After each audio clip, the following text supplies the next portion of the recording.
પરસોત્તમભાઈ ની ટિકિટ રદ કરવામાં નહીં આવે અને અમે મત આપીએ તો માં ભવાની ના સોગન છે.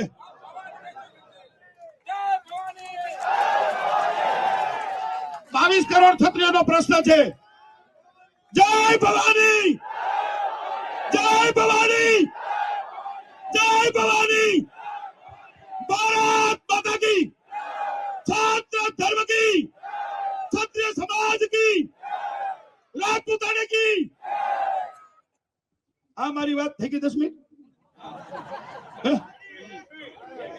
બાકી છે.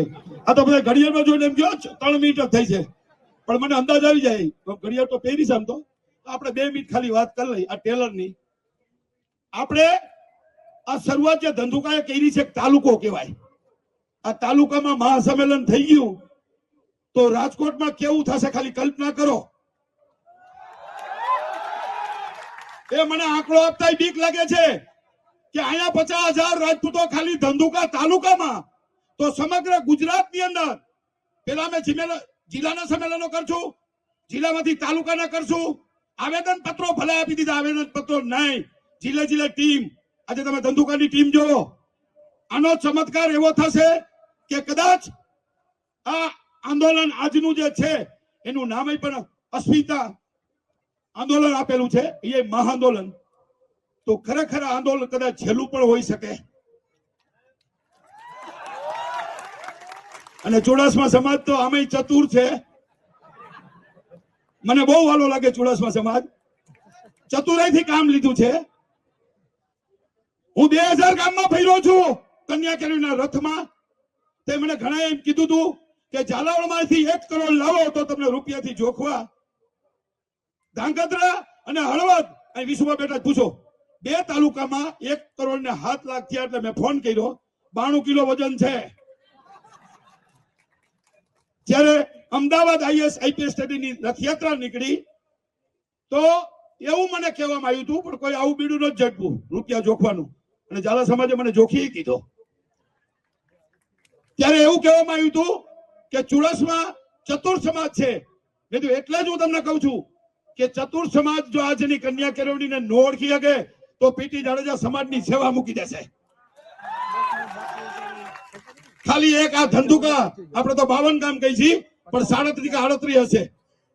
96 લાખ રૂપિયા. અને તે જીતુભા સાહેબ પ્રમુખ હતા. ધન્યવાદ દેવાય એને કે જે મારી વાતને અને કન્યા કેળવણીને સમજી શક્યા. આ રિપીટ તમને એટલા માટે કરું છું કે એ જ સમાજે આજે જે ખરેખર ભવ્ય આયોજન કર્યું, હું એને ધન્યવાદ આપું છું. અને તમને જે મેં સોગન આપ્યા છે એ પરસોત્તમભાઈની ટિકિટ પૂરતા જ આપ્યા છે. બાકી તમે છૂટમાં જ્યાં મતદાન કરવું અહીંયા મારો કોઈ પક્ષ નથી, કોઈનો દુપટ્ટો આ ગળે નાખ્યો નથી 4 માળા સિવાય. અને હાથમાં કણું છે સિંહ વાળું.